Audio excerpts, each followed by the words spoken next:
I thought I had it all figured out. My name is Anderson, a software engineer in Seattle, with what I believed was a perfect 8-year marriage to Jessica. We had built our dream home, enjoyed our successful careers, and had plans for the future. Then came the subtle changes, Jessica's late nights password changes, and those strange glances between her and my cousin Tyler at family gatherings. The day I discovered their text messages, my world collapsed. Ironically, it was Tyler's wife Emma who understood my pain completely. Before I tell you how my life fell apart and how I found happiness in the most unexpected place, let me know where you are watching from, and hit that like and subscribe button. My journey began in the bustling tech industry of Seattle. I had climbed the corporate ladder at a major software company, finding myself in a comfortable financial position by my early 30s. It was at a tech conference 9 years ago when I first spotted Jessica across the room. She was presenting on digital marketing strategies, commanding attention with her confidence and sharp insights. I gathered my courage to approach her afterward, and to my surprise, we clicked instantly. Our romance moved quickly, perhaps too quickly in hindsight. Within a year, we were exchanging vows in front of friends and family at a vineyard outside the city. Jessica and I seemed perfect. On paper, she continued her rise as a marketing executive, while I advanced in software development. We bought and renovated our dream home, in a sought-after Seattle suburb, entertaining friends on weekends and planning exotic vacations. We built a social circle of like-minded professionals, hosting dinner parties, where conversations about industry trends and property investments flowed as freely as the wine. From the outside looking in, we were living the dream. Jessica decorated our home with meticulous attention to detail, while I handled our investments and long-term financial planning. For years, this arrangement worked seamlessly, each of us playing our part in what I believed was a rock-solid partnership. What I failed to recognize were the hairline fractures forming beneath the polished surface of our relationship. The late-night work calls that Jessica began taking in another room, the sudden password changes on her phone, the way she would place her phone face down whenever I entered the room. I dismissed these warning signals, telling myself that trust was the foundation of our marriage, and that doubting her would only create problems where none existed. The first real tremor in our relationship coincided with a visit from my cousin Tyler and his wife Emma. Tyler had always been the family rebel, charming, unpredictable, and constantly chasing the next business venture. Unlike my steady career path, Tyler jumped from opportunity to opportunity, always landing on his feet through some combination of luck and charisma. Emma, his wife of 5 years, was his opposite, thoughtful, creative, and grounded. Tyler and I had a complicated history. Growing up, our family had often compared us, creating an unspoken competition that continued into adulthood. While I had chosen stability, Tyler chased excitement, and there was always a part of me that wondered if I had made the right choice. The 4 of us gathered for a holiday dinner at our home, and something felt off from the moment they arrived. I noticed Jessica laughing a little too enthusiastically at Tyler's jokes, their eyes lingering on each other a beat too long. Emma noticed too. I caught her watching them with the same puzzled expression I felt on my own face. As weeks passed, Jessica became increasingly detached. Our conversations grew shorter, more functional than intimate. Date nights were postponed for work emergencies. She began taking weekend work trips that coincidentally aligned with Tyler's business travels to the same cities. The pattern was too precise to be coincidental, but I still clung to denial. During this time, Emma reached out to me unexpectedly. She called one evening when Jessica was away, asking if we could meet for coffee. At a quiet corner table in a downtown cafe, Emma confided her suspicions about Tyler. His secretive phone calls, unexplained expenses, and emotional distance mirrored what I was experiencing with Jessica. We shared our fears cautiously at first, then more openly as we realized we were facing the same situation. The breaking point came on our 8th anniversary. I had made reservations at the restaurant where we had celebrated our first date, arranged for flowers to be delivered to her office, and left work early to prepare. Jessica called an hour before our reservation, claiming an emergency client meeting in Portland. Her voice carried no regret, only impatience at having to explain herself. That night, as I sat alone with a bottle of wine meant for two, I finally acknowledged what my heart had been trying to tell me for months. Something was seriously wrong in my marriage. The truth revealed itself 3 weeks later in the most ordinary way. Jessica had left for another business trip, forgetting her tablet on the kitchen counter. I had never been the type to snoop, but when a notification illuminated the screen with Tyler's name, my hand moved before my conscience could intervene. What I found devastated me. 6 months of messages between them. Explicit, intimate exchanges that left no room for innocent interpretation. Photos exchanged during family events. Hotel confirmations. Plans made while sitting across from their spouses at dinner. The affair had been happening right under our noses, conducted with a calculated deception that made me question every moment of the past year. My body reacted physically to the betrayal. I rushed to the bathroom and threw up, then sat on our kitchen floor for hours, scrolling through message after message. They had met in hotel rooms while Emma and I thought they were working. They had exchanged signals at family gatherings, planning rendezvous while maintaining conversations with us. The depth of their deception was methodical, making it all the more painful. I barely slept that night, rehearsing what I would say when Jessica returned. By morning, anger had crystallized into a cold determination to face the truth, whatever the consequences. When Jessica walked through the door the following evening, she greeted me with a practiced kiss and began unpacking her bag, launching into a fabricated story about her marketing conference. I let her finish before silently sliding her tablet across the kitchen island open to the messages. Her face transformed as she realized what had happened. First came shock, then denial, quickly replaced by defensive anger. "You went through my personal messages," she deflected, as if my transgression could possibly compare to hers. "How long?" I asked, my voice steadier than I expected. The next hour unfolded in a blur of accusations and revelations. Jessica broke down, eventually confessing that Tyler had pursued her persistently after that holiday dinner. She claimed it began innocently. Just text messages about family matters, then coffee meetings that turned into something more. "You were always working," she said, as if that justified everything. "You were physically present but emotionally absent. Tyler noticed me, really saw me." The revelation that truly gutted me came when she admitted they had been together the weekend of my father's hospitalization for a minor heart attack. While I sat in a hospital waiting room, my wife had been in a hotel room with my cousin, ignoring my calls. I packed a bag that night and checked into a downtown hotel. The next few days passed in a fog of shock and grief. I called in sick to work and barely left the hotel room, replaying our marriage, in my mind wondering if there had been signs I had missed from the beginning. Friends reached out when they could not get hold of either of us, and I found myself unable to explain what had happened, the words sticking in my throat. Jessica alternated between apologetic messages and defensive explanations. She wanted to work through this and suggested marriage counseling. Part of me, the part that remembered our wedding vows and the years we had invested, considered giving her another chance. But the calculated nature of their deception made reconciliation seem impossible. How could I ever trust her? In a work meeting or family gathering again, the hardest call was to my parents. Telling them about the affair meant exposing Tyler's betrayal as well, creating a rift in our extended family. My mother cried. My father fell silent for so long I thought the call had dropped. "You deserve better, son," he finally said, words that somehow gave me permission to move forward. After 3 weeks of agonizing deliberation, I contacted a divorce attorney. That same day, I received a text from Emma. "Can we talk?"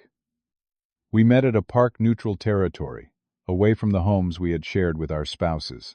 She had discovered the affair independently through Tyler's carelessness, with his own messages. We sat on a bench overlooking the water, two people united by the same betrayal, trying to make sense of how to move forward. The divorce process thrust me into a world I had never imagined navigating. Family gatherings became battlegrounds of awkward silences and divided loyalties. My aunt and uncle, Tyler's parents, were torn between supporting their son and acknowledging the harm he had caused. Some family members took sides immediately. Others uncomfortably tried to remain neutral, suggesting that these things happen and that perhaps both marriages could be saved. Tyler's response infuriated me further. He downplayed the affair as a mistake, and not that serious, attempting to rewrite their months-long deception as a momentary lapse in judgment. When confronted by his parents, he suggested that both marriages had already been failing, casting himself and Jessica as victims of circumstance rather than architects of betrayal. Jessica, meanwhile, crafted her own revised narrative about our relationship. Suddenly, our marriage had been troubled for years. I had been controlling, emotionally unavailable, focused only on my career. Friends we had known for years heard her version and looked at me differently, questioning if they had missed signs of an unhappy marriage. The emotional toll affected my professional life as well. My concentration suffered, my creativity flatlined, and deadlines began to slip. My manager, noticing the change, offered a temporary reduction in responsibilities, which both helped and hurt my pride. The property division negotiations brought fresh pain. The home we had lovingly renovated would need to be sold, our shared possessions catalogued and divided. Financial entanglements that had seemed like security now represented complications to be unraveled. Each discussion with lawyers felt like putting a price tag on pieces of our former life. During this turmoil, I learned that Emma was facing similar challenges. Tyler was contesting aspects of their prenuptial agreement, attempting to claim partial ownership of a property she had inherited from her grandparents. His financial demands seemed designed to punish her for initiating the divorce, despite his own infidelity having caused its necessity. Our initial meetings to discuss legal matters gradually evolved into something more meaningful. We met weekly at a quiet cafe, equidistant from our temporary living arrangements, comparing notes on divorce proceedings and warning each other about tactics our spouses had employed. There was comfort in speaking with someone who truly understood the unique pain of our situation without needing explanations. Emma revealed more about herself during these conversations. Before meeting Tyler, she had dreamed of opening an independent bookstore focusing on local authors and artistic events. Tyler had discouraged this as impractical, steering her instead toward managing the books for his various business ventures. She had set aside her own ambitions to support his, a sacrifice he had ultimately repaid with betrayal. I found myself helping Emma navigate the more complex financial aspects of her divorce, explaining terms her lawyer had used and helping her organize documentation. In turn, she provided emotional support that friends and family, despite their best intentions, simply could not offer. She understood the random moments when grief would ambush me, the anger that sometimes seemed to have no bottom, and the disorienting sense of having lived in a reality that never actually existed. Our families had mixed reactions to our growing friendship. Some saw it as a healthy support system. Others worried we were fueling each other's anger, rather than moving toward healing. Jessica and Tyler reacted with outrage when they learned we were spending time together, accusing us of trying to hurt them intentionally, as if our connection was about them rather than our own healing. As winter turned to spring, I found myself rediscovering interests I had neglected during my marriage. Photography, a passion since college, had been reduced to occasional vacation photos.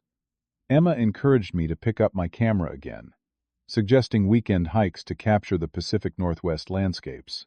These outings became highlights in a life otherwise dominated by legal proceedings and emotional processing. Emma proved to be a patient model and thoughtful critic, helping me see my work through fresh eyes. We spent hours exploring forest trails and coastal viewpoints, the rhythmic click of the shutter providing a meditation of sorts, a way to see beauty in a world that had recently shown its ugliness. I cannot pinpoint the exact moment when my feelings for Emma shifted. Perhaps it was the afternoon she fell asleep in the passenger seat, as we drove back from Mount Rainier, her face peaceful for the first time in months. Or maybe during the heated discussion with Tyler, when she stood her ground with a quiet dignity that commanded respect. Whenever it began, I found myself looking forward to our meetings, with an anticipation that went beyond friendship. Both of us approached these feelings with caution. Were we simply trauma-bonded, finding comfort in shared pain? Was this a rebound situation that would ultimately cause more harm? We discussed these concerns, openly agreeing to proceed slowly and honestly, prioritizing our healing above all else. The confrontation with Tyler about our friendship happened at a family birthday gathering. He cornered me near the drinks table, his voice low but intense. "You think you are being clever turning Emma against me," he accused. "She made her own decisions after you made yours," I responded, maintaining my composure, despite the adrenaline coursing through me.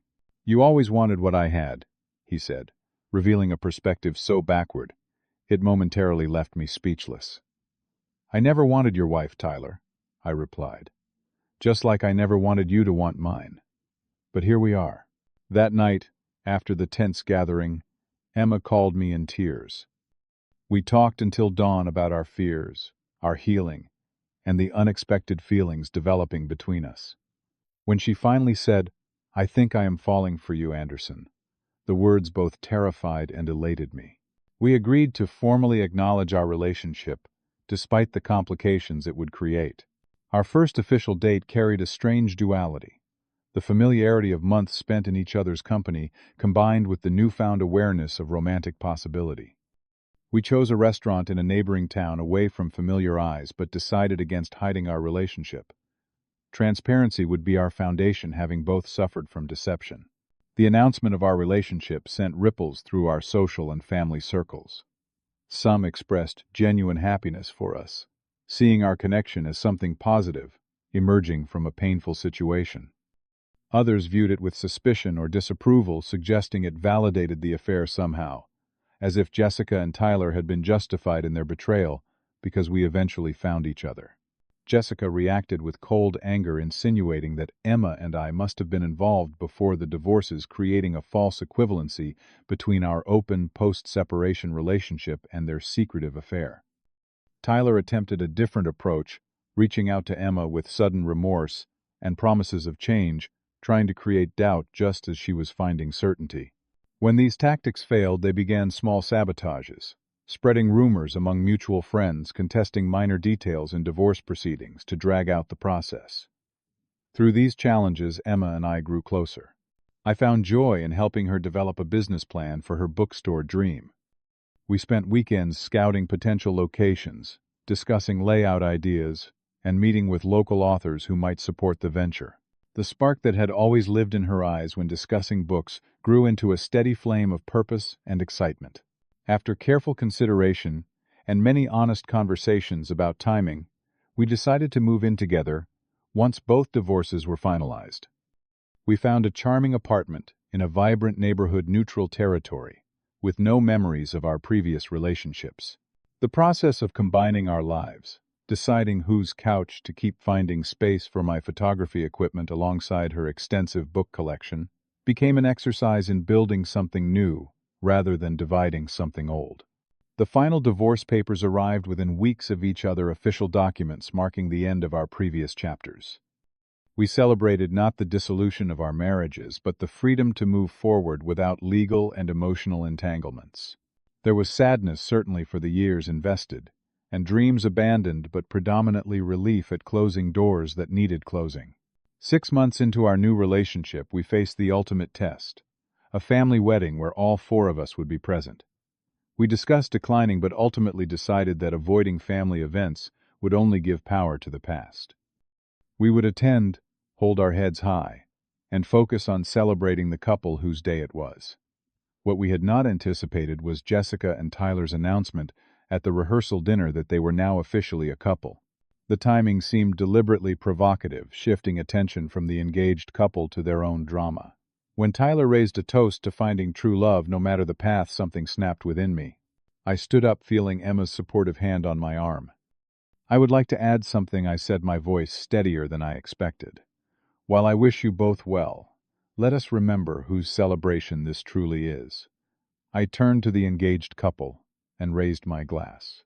"To Sam and Kate, may your marriage be built on honesty, respect, and true partnership." The brief speech redirected the evening appropriately, but later in the venue's garden, I found myself face to face with Jessica for the first meaningful conversation since our divorce.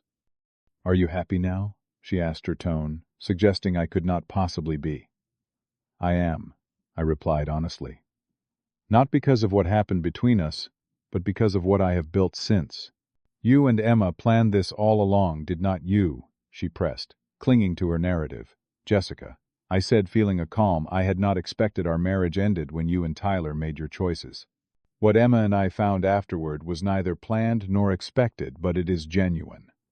I hope someday you will find peace with that. As I walked away, I felt the weight of resentment lifting. There would always be a scar, but the wound itself had finally begun to heal. Emma had her own confrontation with Tyler that same evening.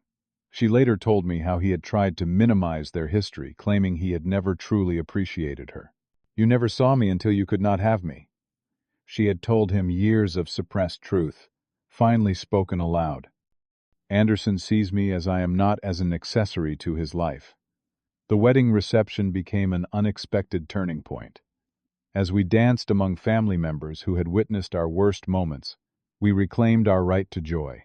With each song, with each genuine laugh, we demonstrated that life continues sometimes in better directions than one could have planned. 1 year after the discovery that had shattered our previous lives, Emma's bookstore opened its doors.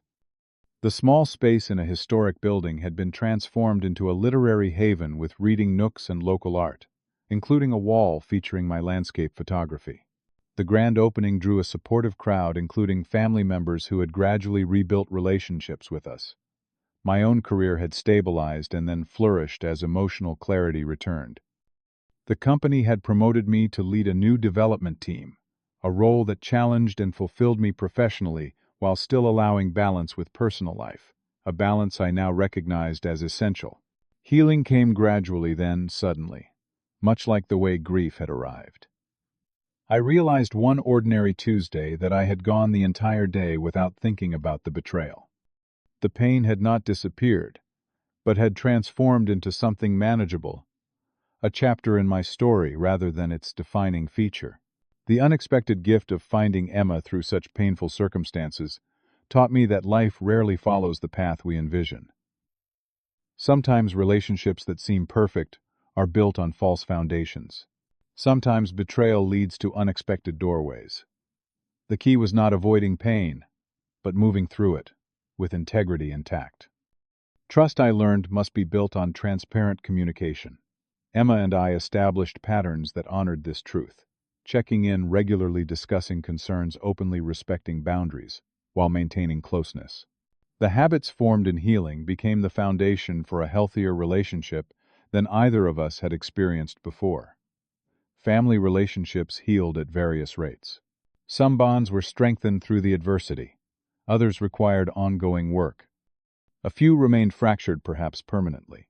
We accepted this varied landscape of connection as part of our new reality, focusing energy on relationships that offered mutual respect and genuine care. The most profound lesson emerged. Gradually, forgiveness did not mean forgetting or excusing, but rather releasing the power of past wounds to control my present happiness. I did not absolve Jessica and Tyler of responsibility, but I stopped allowing their actions to determine my emotional state. This distinction brought freedom I had not thought possible in those early, raw days of discovery. Looking back now, I sometimes wonder at the strange path that brought Emma and me together. Would we have found each other without the catalyst of betrayal? There is no way to know. What matters is that we discovered something authentic amid the wreckage of dishonesty, a relationship built on mutual respect, shared healing, and genuine love. Have you ever experienced betrayal that eventually led to something unexpectedly positive? I would love to hear your stories in the comments below. Sometimes our most painful moments become doorways to our greatest joys, though we cannot see it while in the middle of the storm. If this story resonated with you, please hit that like button and subscribe to hear more real-life experiences. Thank you for listening. And remember, even in your darkest moments, unexpected light may be finding its way to you.